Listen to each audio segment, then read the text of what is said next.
उनको कहना थोड़ी वे प्रेस नोट की कॉपियां पढ़ा ले अपने जो क्या है ना। हाँ जी जी सर।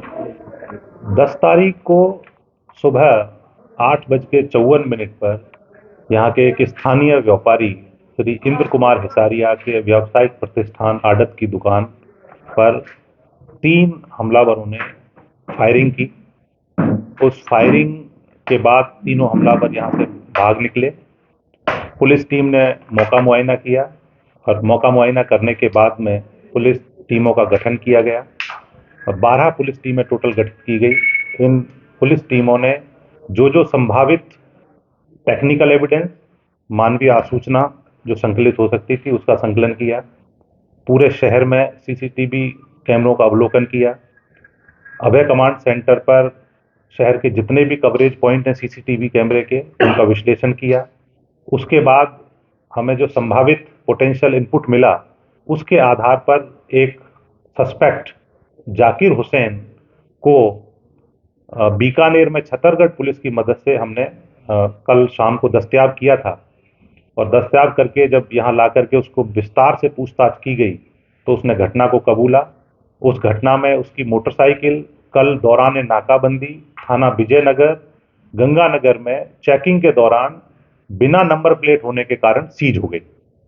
उसकी हमने तस्दीक कर ली है, वो थाने पर सीज शुदा है। उसके बाद में जब पूछताछ के बाद में बाकी 2 लोगों के नाम पते तस्दीक किए गए तो एक का यहाँ से बस में बैठकर जयपुर भागना जानकारी में आया, जिसमें जयपुर में कमिश्नरेट पुलिस के सहयोग से श्रीमान Ajay Pal Lamba, additional commissioner commissionerate Jaipur के नेतृत्व में उनकी टीमों ने वहाँ हमारी टीम के साथ सहयोग कोऑर्डिनेशन करके वहाँ पे कई जगह हमने रेड और दबिश की, जिसमें एक महकदीप उर्फ महसू निवासी धक्का बस्ती गढ़साना को दस्तयाब किया गया है।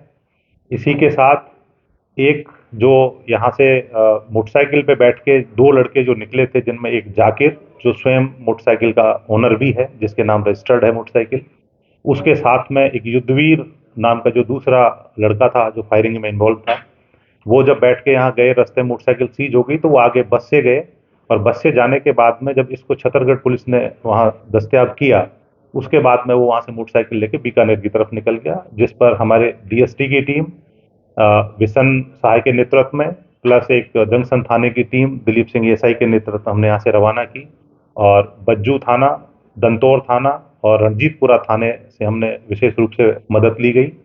साथ ही जो गढ़साना का जो थाना स्टाफ है, वहाँ के जो एसएचओ हैं मिस्टर जितेंद्र स्वामी, उनसे भी आवश्यक जानकारियां जुटाई गई, उनसे पूरी भरपूर मदद ली गई और पुलिस का एक जॉइंट ऑपरेशन चला करके जिसमें बीकानेर पुलिस, हनुमानगढ़ पुलिस और जयपुर कमिश्नरेट ने इस वारदात को 24 घंटे से भी कम अंतराल में वारदात को खोल करके तीनों आरोपियों को दस्तयाब कर लिया गया है, जिनमें से जाकिर को हमने तस्दीक करने के बाद पूछताछ के बाद गिरफ्तारी शो कर दी है और बाकी 2 को भी दस्तयाब करके लाया गया, जिनसे अग्रिम अनुसंधान जारी। अभी अभी हमें जो अनुसंधान करना अभी इनसे बाकी है, लेकिन सोशल मीडिया के माध्यम से जो पता चला है उसमें ऋतिक बॉक्सर नामक व्यक्ति जो 2021 में भी इंद्र कुमार हिसारिया को धमकी देने के आरोप में वो आरोपी रहा हुआ है, उसका चालान किया है और वो 5 वर्ष के लिए सजा याफ्ता है और अपील के दौरान उसको जमानत मिली है, वो जमानत पे है अभी। उसका नाम सामने आ रहा है, सोशल मीडिया पे उसने क्लेम किया है कि ये वारदात मैंने कराई है, लेकिन अभी इसका वेरिफिकेशन होना शेष है। अभी वो स्वयं अपने आप को लॉरेंस ग्रुप का होने का दावा कर रहा है, बट अनुसंधान से ये बात स्थापित करना अभी शेष है। फिरौती के लिए मिस्टर इंद्र कुमार हिसारिया के फोन पे एक वॉइस कॉल के माध्यम से एक मैसेज आया जिसपे उनसे 2 करोड़ रुपए फिरौती की डिमांड की गई। जो बॉक्स में आई है, अगर पुलिस इन्वेस्टिगेशन में वो सामने आ जाता है और वो जमानत पर है, आपकी तरफ से इस पर क्या कार्रवाई करवाई जाएगी? इन्वेस्टिगेशन में आते ही सबसे पहला हमारा कदम होगा उसकी जमानत को कैंसिलेशन के लिए हम आवेदन पत्र लगाएंगे, तुरंत प्रभाव से उसकी जमानत कैंसिल कराने का प्रयास करेंगे और मुकदमे में अनुसंधान करके हम उसको आरोपी बनाकर शीघ्र दस्तयाब करेंगे। है या इस तरह के फॉलोवर्स हैं, यही सवाल है सर कि ऋतिक बॉक्सर है, इस तरह के और जो कुछ फॉलोवर्स को हमने आइडेंटिफाई किया है। हमारी अभी प्रायोरिटी इनको पकड़ना था। फॉलोअर्स पे हम कार्रवाई बाद में करेंगे। वो हमारी नोटिस में हमने कुछ लिस्टिंग की है।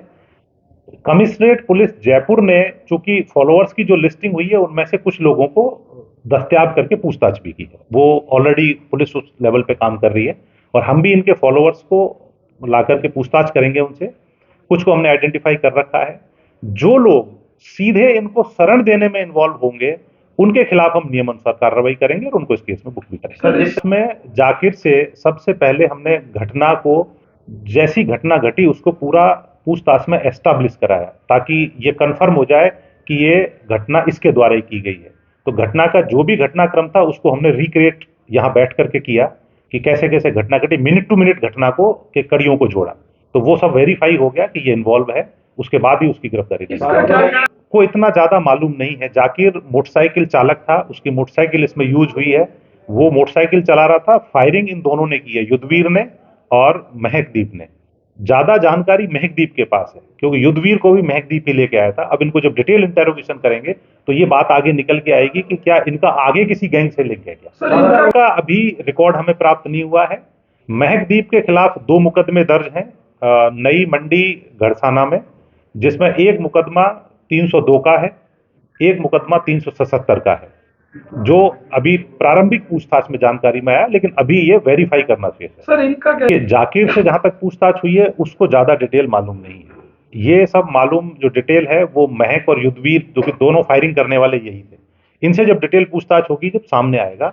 लेकिन घटना को प्राइमा फेसी अगर एनालाइज करें तो जिस तरह से घटना घटी आप देखेंगे कि लगभग 45 से 50 फीट दूर से फायरिंग की गई है और जिस तरह के जो हथियार काम में लिए गए हैं उनकी मारक क्षमता इससे ज्यादा होती भी नहीं है। तो ऐसी स्थिति में किसी को मारना प्राइमा फेसी लगता है कि पर्पज नहीं था, इसका पर्पज केवल दहशत फैला करके पैसे वसूलना था। ऐसा हो सकता है? इस घटना, पर्टिकुलर घटना के विषय में इनपुट नहीं मिला था। जर्नल इनपुट था कि इस तरह का गैंग सक्रिय है और कोई वारदात हनुमानगढ़ में कर सकते हैं, जानकारी भी नहीं है। कब से रेकी नहीं है तो उसी दिन आए थे, शाम को आके रेकी की और सुबह वारदात। कहां से आए थे वो? से इनकी सारी फेसी तो उनकी परिवार को हमने सुरक्षा मुहैया कराई है और इन्वेस्टिगेशन जैसे कंक्लूड होगी तो हम उसके बाद में ये तय करेंगे कि वाकई में इनको सीरियस थ्रेट है या ये लोग केवल एक्सटॉर्शन के नाम पे बड़े गैंगों का सहारा लेकर के केवल अपने लेवल पे ही ऑपरेट कर रहे हैं या किसी बड़े गैंग का इन्वॉल्वमेंट है। ये इन्वेस्टिगेशन के बाद इसलिए हम समय समय पर नाकाबंदी कराते हैं।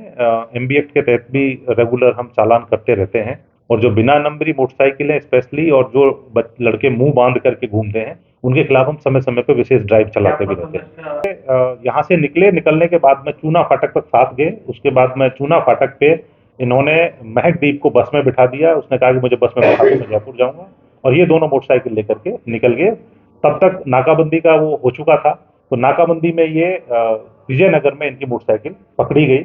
तो चूंकि जो डिटेल्स थी वो उस समय हमारा कर्मचारी जो विजयनगर का रहा होगा वो एग्जैक्ट उसको अप्रिशिएट नहीं कर पाया, लेकिन डॉक्यूमेंट्स के अभाव में इनकी मोटरसाइकिल वहीं सीज कर दी। पुलिस वालों के 3 कर्मचारियों को हमने सस्पेंड किया है और 2 कर्मचारियों के खिलाफ विभागीय कार्रवाई प्रस्तावित की है, क्योंकि जो विजयनगर जाके पकड़ा जाना था वो हिसाब से पीलीबंगा में ही पहले ट्रेस होना चाहिए था, क्योंकि इनके पूछताछ में जो आया है इन्होंने जो पीलीबंगा के सामने रूट लिया है, और चूंकि पीलीबंगा थाना हमारा मेन रोड पे है और मेन रोड के सामने ही नाकाबंदी लगती है थाने के सामने, तो इतने कम समय में थाने के सामने नाकाबंदी लग जानी चाहिए थी, क्योंकि हमारी क्वेस्टी जो थी वो प्रॉपर टाइम में हो गई थी। उच्च अधिकारियों ने मौका प्रॉपर टाइम में देख लिया था। जब हम सब मौके पे थे तो थाने को अलर्ट रहना चाहिए था, थाने की लापरवाही रही है, इसलिए 3 कर्मचारियों को निलंबित किया।